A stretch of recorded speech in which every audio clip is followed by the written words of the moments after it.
നമ്മുടെ ചാനലിൻ്റെ ഒരു പുതിയ വീഡിയോയിലേക്ക് എല്ലാവർക്കും സ്വാഗതം. ഇന്ന് ഞാൻ വന്നിരിക്കുന്നത് നാടൻ പപ്പായ തോരനുമായിട്ടാണ്. ഈ വീഡിയോ നിങ്ങൾക്ക് ഇഷ്ടമായാൽ ലൈക്ക് ചെയ്യുക, ഷെയർ ചെയ്യുക, സബ്സ്ക്രൈബ് ചെയ്യുക. അപ്പോൾ നമുക്ക് വീഡിയോയിലേക്ക് പോകാം.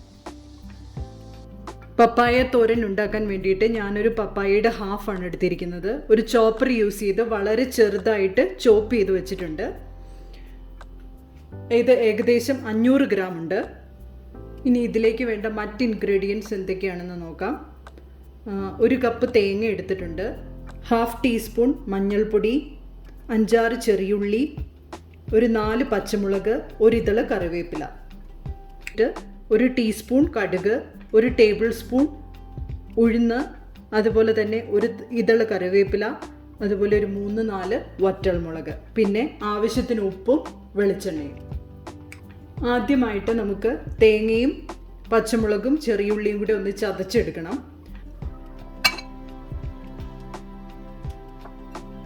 ഇനി ചെറിയുള്ളി ഇട്ട് കൊടുക്കാം,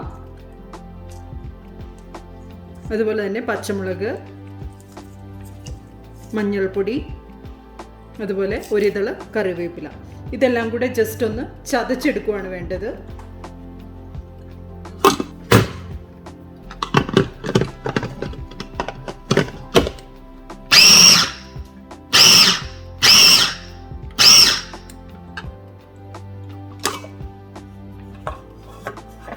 തേങ്ങയും പച്ചമുളകും ഒക്കെ നന്നായിട്ട് ചതഞ്ഞ് കിട്ടിയിട്ടുണ്ട് നമുക്ക്. ഇനി ഇത് നമ്മുടെ പപ്പായക്കകത്തേക്ക് ഇട്ട് നല്ലവണ്ണം ഒന്ന് തിരുമ്മി വെക്കണം.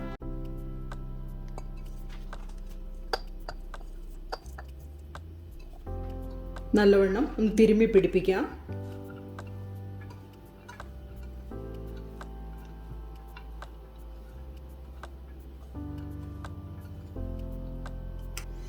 ഈ സ്റ്റേജിൽ 1 ടീസ്പൂൺ ഉപ്പ് കൂടി ചേർത്ത് കൊടുക്കാം.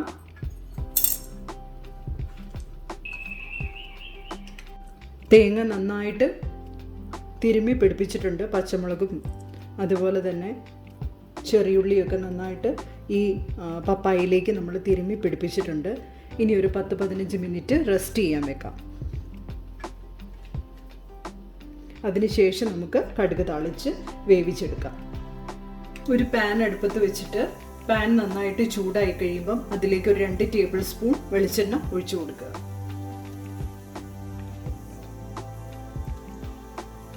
വെളിച്ചെണ്ണ ചൂടായി കഴിയുമ്പോൾ അതിലേക്ക് കടുക് ഇട്ട് കൊടുക്കുക.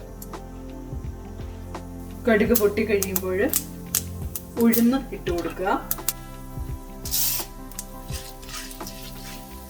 ഉഴുന്നിന്റെ കളർ മാറി തുടങ്ങിയിട്ടുണ്ട്. ഈ സമയത്ത് നമുക്ക് വറ്റൽമുളകും കറിവേപ്പിലയും കൂടി ഇട്ട് കൊടുക്കാം. ഇനി നമുക്ക് തിരുമ്മി വെച്ചിരിക്കുന്ന പപ്പായ ഇതിലേക്ക് ചേർത്ത് കൊടുക്കാം.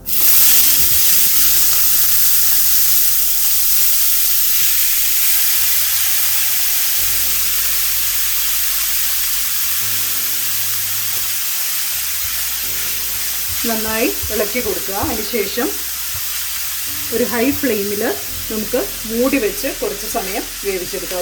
ഒരു മിനിറ്റോളം മൂടി വെച്ച് വേവിച്ചെടുക്കാം.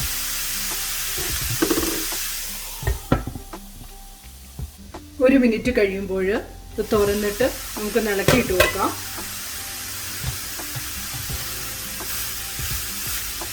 നന്നായിട്ട് ആവി വന്നു തുടങ്ങിയിട്ടുണ്ട്.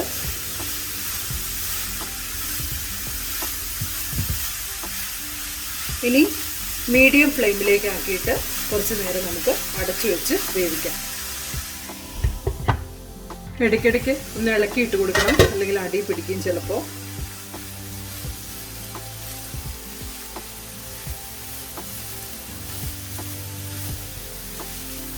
വീണ്ടും നമുക്ക് മൂടി വെച്ച് വേവിക്കാം. ഒരു 5-6 മിനിറ്റ് കൂടെ കഴിഞ്ഞിട്ടുണ്ട്. നമുക്കൊന്നുകൂടെ ഒന്ന് ഇളക്കിയിട്ടാം. നന്നായിട്ട് വെന്തിട്ടുണ്ട്. ഞാനൊരു 1/4 ടീസ്പൂൺ ഉപ്പും കൂടി ആഡ് ചെയ്ത് കൊടുത്തു. അതുപോലെ നിങ്ങൾക്ക് വേണമെങ്കിൽ തേങ്ങ ചതച്ചിടുമ്പോൾ കുറച്ച് ജീരകം കൂടെ ചതച്ചിടാവുന്നതാണ്. കുറച്ച് കറിവേപ്പില നമുക്ക് കൈകൊണ്ട് ഞെരടി ഒന്ന് അതിനകത്തേക്ക് ആഡ് ചെയ്ത് കൊടുക്കാം.